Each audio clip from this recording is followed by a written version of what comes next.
Breaking news overnight. Japanese Prime Minister, the longest-serving Japanese Prime Minister Shinzo Abe, was gunned down while giving a speech ahead of Japan's Sunday elections. The country is in shock. The shooter is in custody. Our foreign correspondent Lama Hassan has the latest. Good morning, Lama. Yeah, good morning to you, George. Well, this morning, Japanese health officials making the announcement. The former Prime Minister Shinzo Abe has died, sustaining 2 gunshot wounds, one to the right side of his neck, the other penetrating his heart. And doctors were fighting hard for 5 hours to save his life, but sadly, they just couldn't stop the bleeding. Overnight, a brazen assassination in broad daylight. Former Japanese Prime Minister Shinzo Abe gunned down during a stump speech near Kyoto.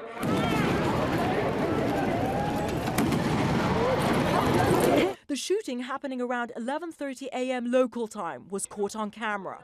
This video shows Abe giving a speech near a train station in the city of Nara.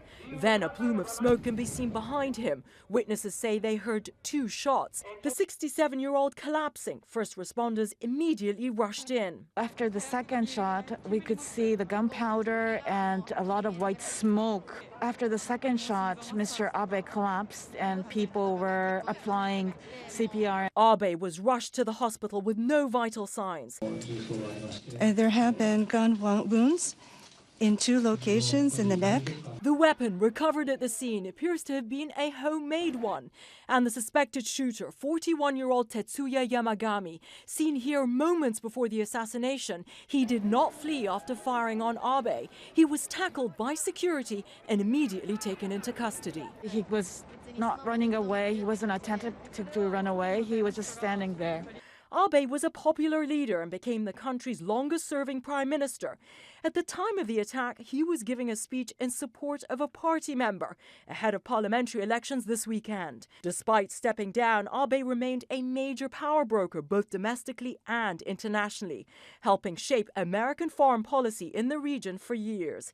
Secretary of State Antony Blinken reacting overnight. Our thoughts, our prayers are with him, with his family, with the people of Japan. This is a very, very sad moment. For many, Abe's assassination was unthinkable. Gun violence is extremely rare in Japan, and the country has some of the strictest gun laws in the world. With 127 million people, Japan rarely sees more than 10 gun deaths a year. Shootings are almost unheard of.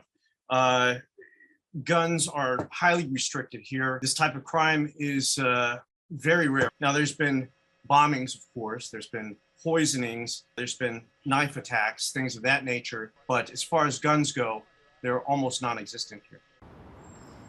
Here's what we know so far about the suspected shooter. He's been identified as 41-year-old Tetsuya Yamagami from the city of Nara. He's a former soldier, and according to Japan's local broadcaster, he told investigators that he was unhappy with the former prime minister and that he intended to kill him. George. Okay, Lama, thanks very much.